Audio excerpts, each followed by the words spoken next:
mo fẹ́ fi kinní kan ẹ̀ tí bàbá yìí sọ àwa fẹ́ wo àwọn èèyàn tí wọ́n fẹ́ wọná ìwọ náà tó ń gbọ́ mi irú ọlọ́run wo ló ń tẹ̀lé náà ṣé kìí ṣe pé ọ pẹ̀lú àwọn tí ó wọná ẹ jẹ́ kí n sáré fi ọ̀rọ̀ bàbá ẹ̀ hàn yín ẹ jẹ́ á gbọ́ nǹkan tó sọ lórí àwọn ẹlẹ́sìn kan tí wọ́n gbàgbọ́ wípé tán bá fi lè gbádùn tán gbórin tán gbọ́lù inú iná làwọn ń lọ.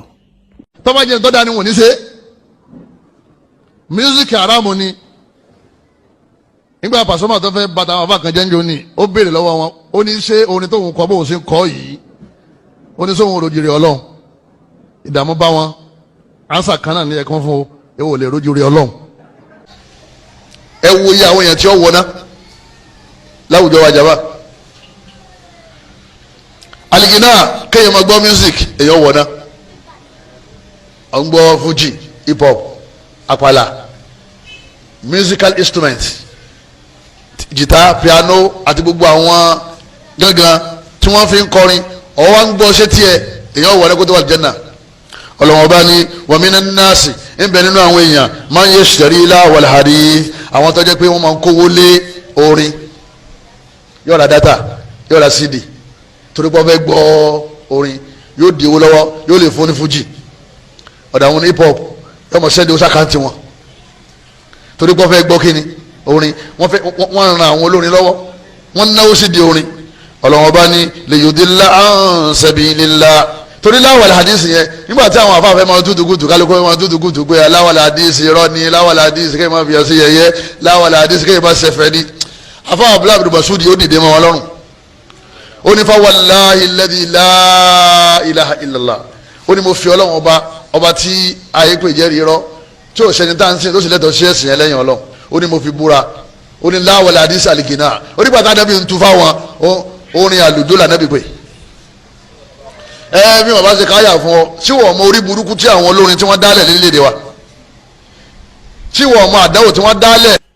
mo lérò pé gbogbo wa ti rí ojú tó fi ń wo mi òkú ní fọ́ òní di rádaràda ẹni bá ti ń gbọ́ jìtá piano keyboard gángan àpàlà fújì hip hop pátápátá wọn wọná sóòsì láàrin wọn sóòsì láàrin wọn a jẹ́ pé gbogbo àwọn olórin tó ti lọ látòrí àwọn Haruna Ìṣọ̀lá Yusuf Ọlátúnjí Òjíǹdó Ẹ̀sàká dórí àwọn Barrister Àyìnlá Ọmọwúrà a jẹ́ pé inú náà láti máa retí wọn báyìí Fẹlá àgàgà ẹjẹ́ wá wà wọn tán tún wà láyé tí wọ́n ń gbọ́ orin yàtọ̀ sáwọn Kristẹni Ọlọ́run ọba wà dá májẹ̀mú iná mò ń bọ̀ ń bẹ̀ yẹn because Sunny Adé ò lè wọná Òbí ò lè wọná Sínà ò lè wọná bọ gbogbo ní fújì báyìí ẹ múra o Pasuma ẹ múra o Òṣùpá ẹ múra o Wàsíù Àyìndé ẹ múra o inú náà máa kún ẹ kọ́nsúmẹ́ǹtì dání o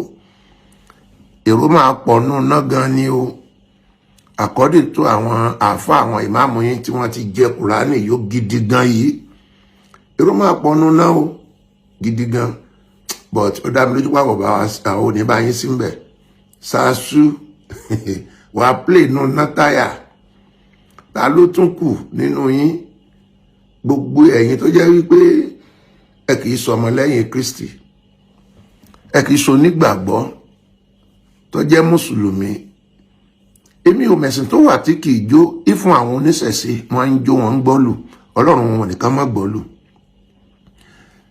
Hare Krishna ẹ̀sìn kan ni wọ́n ń jó wọ́n ń gbọ́lù Guru Maharaj wọ́n ń jó wọ́n ń gbọ́lù ẹ̀sìn tó wà láyé lé ní 100 tí wọ́n máa ń jó tí wọ́n ń gbọ́lù ó lé dis Allah àti àwọn ọmọ ẹ̀yìn rẹ̀ ní kì í gbọ́lù gbogbo àwọn tó bá dẹ̀ ti lùlù tó gbọ́lù nínú wọn ẹ ti mọ ibi tẹ́ ń lọ báyìí ibi wọn á mọ bí bàbá ẹ̀gàn sí ní wọná torí pé ó gbé fóònù dání tó bá dẹ̀ ti sí fóònù tó lọ sí Facebook kó tó débi tó ń lọ á ti rí jìtá tó ń tó rárá pàràrà tún tó máa ta sí létí a jẹ́ pé àwọn gan ti múra iná lẹ̀ bàbá ò gbọ́dọ̀ ní rédíò àbí tẹlifíṣàn nílé o torí kó tó lè dé channel tó ń lọ yóò dé channel kan tí ó ti rí ibi tí a ti ń play jìtá àti keyboard tó bá ti fojú wò tó fetí gbọ́ inú náà ti kún wọ́n ń lọ inú náà ṣùgbọ́n àwọ̀ ò sí mbẹ̀ ẹ jẹ́ ká gbọ́n tí Ọlọ́run ti wá wí fún wa in the book of Psalm 100. Ẹ jẹ́ ká gbọ́n tí Ọlọ́run wá wí fún wa tó bá jẹ́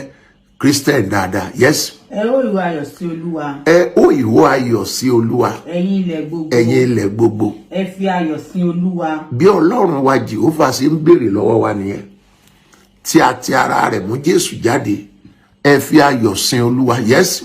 Tí ẹ̀yin tí orin. Tí ẹ̀yin tí orin. Tí ẹ̀yin tí orin. Ẹ máa praise ẹ máa jó ẹ máa yọ̀ ní iwájú rẹ̀. Yes. Kí ẹ̀yin kí ó mọ̀ pé. Kẹ́yìn kó mọ̀ pé. Olúwa. Òun ni Ọlọ́run. Òun lọ́lọ́run ti wá.